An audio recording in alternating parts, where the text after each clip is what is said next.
Hello, welcome back to Reuters. I'm Jane Grieve. Well, surging sales of television sets driven by China's stimulus spending are set to boost demand for the secondary metal indium later this year. A byproduct of zinc, indium's a malleable silvery white metal element used mainly in the production of liquid crystal display screens and solar cells.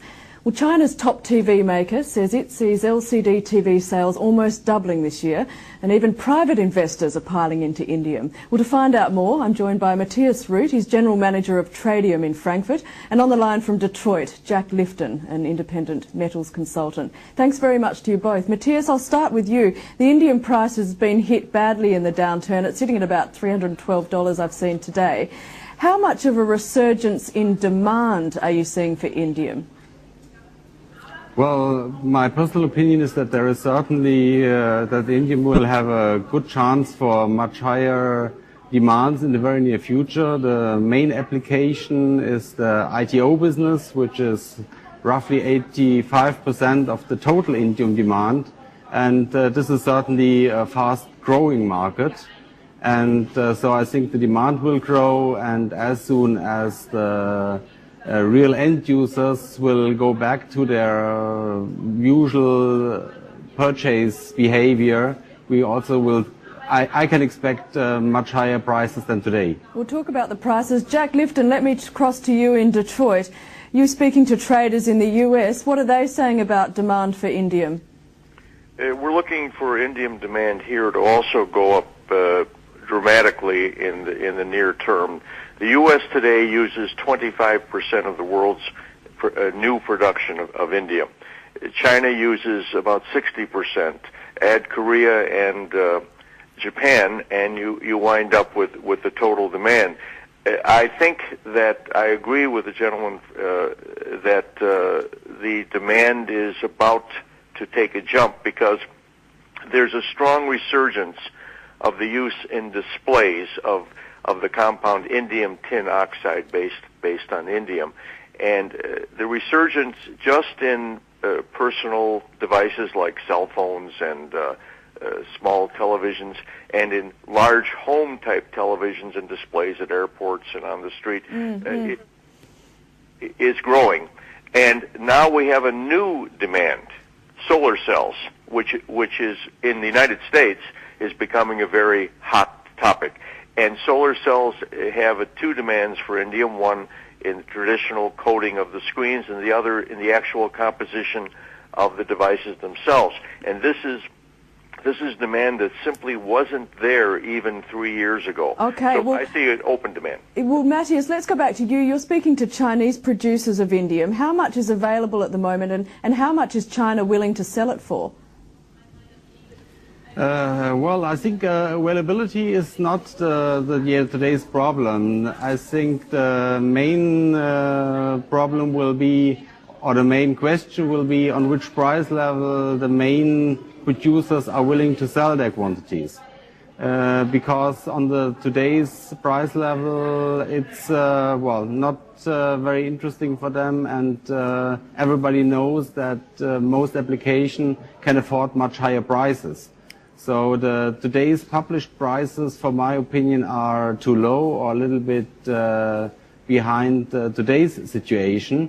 So I expect an increase of the prices, also of the published prices, within the next days and certainly within the next weeks. But of course, that's a personal opinion. Matthias told me earlier, Jack, that he wouldn't be astonished to see prices up to about $500 this year. What's your price forecast? Oh, I think that's conservative. Really? I'm on the way to China in 2 weeks, and I'm speaking at a solar conference in Chengdu, the capital of Sichuan province. And in fact, we've been discussing the additional production of indium in China. Additional production. India's already producing 60% of the world's indium. China's already produced 60% of the world's indium.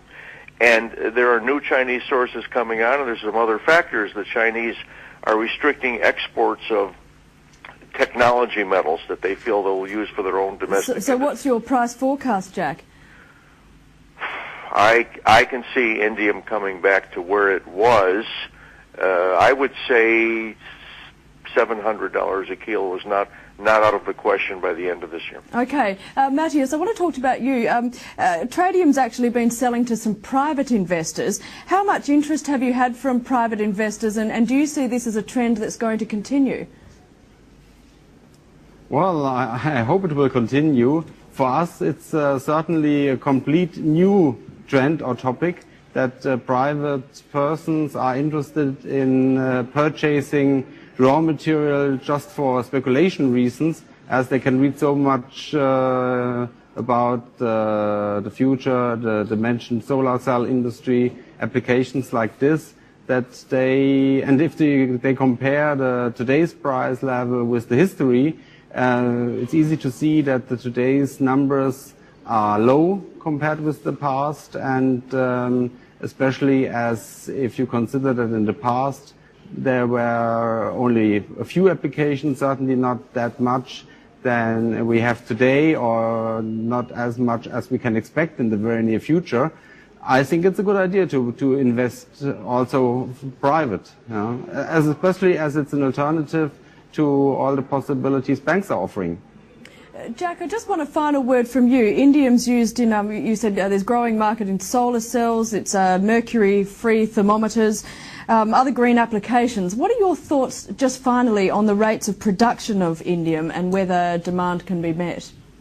The rate of production of indium is exactly tied to the rate of production of zinc, because indium is only found as a byproduct of base metals, of more common metals. Indium is very rare. New production last year was 500 tons or less of indium, while the production of zinc was nearly 12 million tons. You can see the ratio is very, very small. So that when zinc production declines, indium production declines also, and there is no way to break that chain. As at the moment, base metals are recovering nicely from the recession, and zinc prices are up. Therefore, the zinc producers are bringing more capacity online. Therefore, we're going to be seeing more indium coming out. All right. We'll leave it there. Thank you very much to both gentlemen. That is all from us for now. Do join us again for our regular commodities program each morning at 8:15 GMT. This is Reuters. I'm Jane Grieve.